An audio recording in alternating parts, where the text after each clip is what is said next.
MP seat ఇచ్చి మరీ పార్టీలోకి ఆహ్వానించనున్న వైఎస్ జగన్ ముహూర్తం ఫిక్స్. ఏపీలో రాజకీయ పోరు నిన్నటి వరకు టీడీపీ, వైసీపీ మధ్య ఉన్న పవన్ కళ్యాణ్ జనసేన ఎంట్రీతో ముక్కోణంగా మారింది.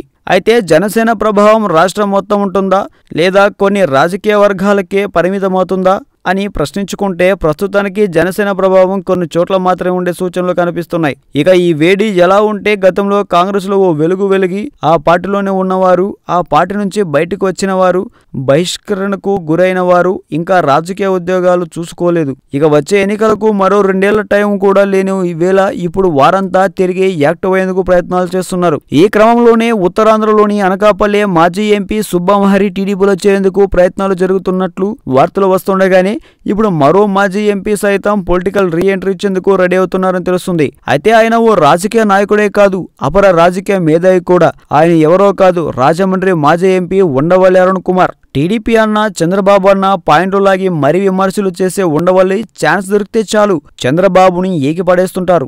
అసెంబ్లీలో వర్షపు నీరు లీక్ వ్యవహారంపై ఉండవల్లి మాట్లాడారు. మీడియాని లోనికి అనుమతించకపోవడం దారుణమని ఆయన అన్నారు. గతంలో వైఎస్ శత్రువులను ఓ రేంజ్ లో టార్గెట్ చేసి వైఎస్ కు అత్యంత సన్నిహితుడిగా మారిన ఉండవల్లి ఈనాడు అధినేత రామోజీరావు సైతం ఎలా టార్గెట్ చేశారో తెలిసిందే. ఇక రాజకీయ మేధావిగా పేరున్న ఉండవల్లి వైసీపీలో చేరడం ఖరారైనట్టే అని తెలుస్తుంది. టైం ముహూర్తం ఎప్పుడన్నది ఫిక్స్ కాకపోతే జగన్ చెంతకు చేరడం ఖాయమని తెలుస్తుంది. ఉండవల్లికి జగన్ రాజమండ్రి వైసీపీ ఎంపీ సీటు ఇచ్చేసినట్టే అంటున్నారు.